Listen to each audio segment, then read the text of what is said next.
Assalamualaikum warahmatullahi wabarakatuh. Good afternoon, everybody. My name is Fellyssya Faradila Hiko, and I'm from SMP Islam Tugasku. Have you ever heard of Mount Tangkuban Parahu? Or have you ever heard of the tale of the dog marrying a woman? Well, you're about to find out. This is the legend of Sangkuriang. Once upon a time, in the beautiful lands of Australia, there lived a beautiful princess named Dayang Sumi. Growing up, Dayang Sumi had lots and lots of admirers. One of her favorite talents is actually weaving. She was weaving at the palace window, making a beautiful golden scarf, and she actually dropped one of her tools. Because of this, it seems like the tool has dropped over palace grounds. As the daughter of the king and the princess, she was forbidden to ever get the tool on her own. So, she made a deal with the people's kingdom. She said, "Whoever can return my tool first before sunset, that person will be rewarded. If that person's a she, I will treat her like my own sister. If that person's a he, I will marry him." A few hours went by. No one had bring her scarf until a few minutes later, Tumang, a dog of goddess, is actually the one who brings her tool. Dayang Sumi was surprised, and she didn't have any choice but to marry Tumang. Because Tumang was a dog, this caused lots and lots of problems in the palace. So her dad, the king, forbid them forever going anywhere in the kingdom. So he banished them from the kingdom forever. So Dayang Sumi and Tumang had no choice but to live in the woods and a small cottage. They were a happy couple until one day they gave birth to a handsome baby boy. They decided to name him Sangkuriang. Sangkuriang was a handsome but mischievous boy. 10 years later, Sangkuriang was old enough to hunt on his own. His mom called him, "Sangkuriang, come here."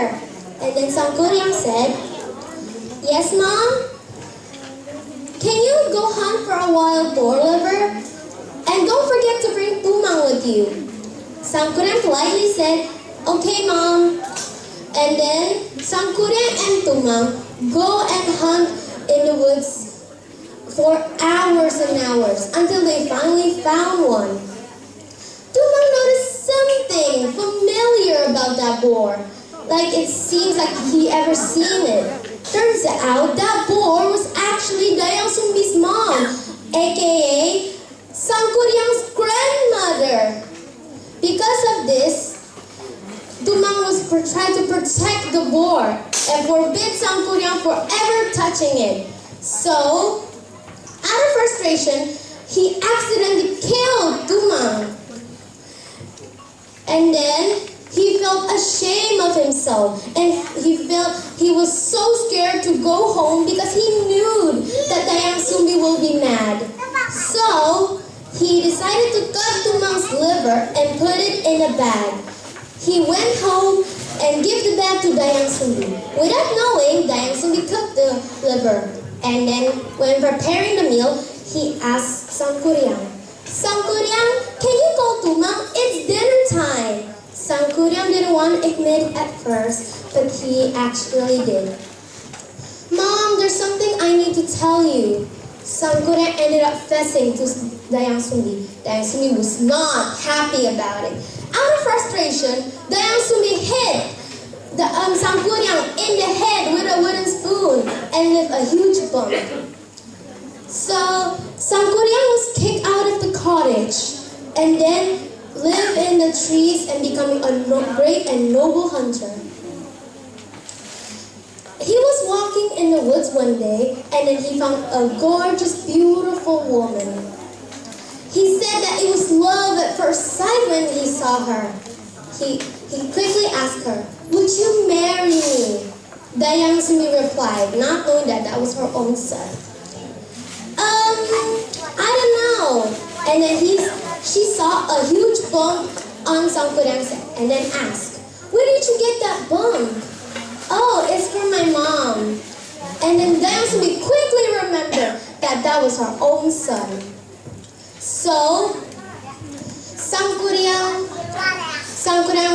was hoping that Dayang Sumi said yes.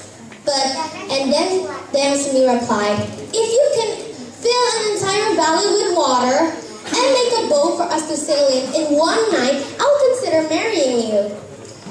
Sangkuriang said, okay, I will be up to the challenge.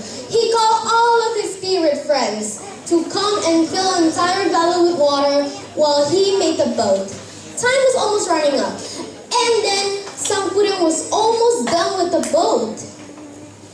Dayang Sumi feels scared and he didn't want to marry her own son.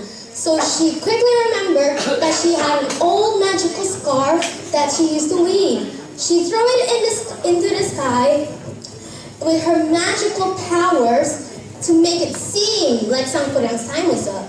Sangkuriang noticed it and all of the chicken in the kingdom clucked. Sangkuriang! It's already... So hearing this, Sangkuriang felt he had failed. Out of shape, he kicked the boat and it landed on a mountain. Until this day, that boat and that mountain still remain, and it's called Mount Tangkuban Parahu.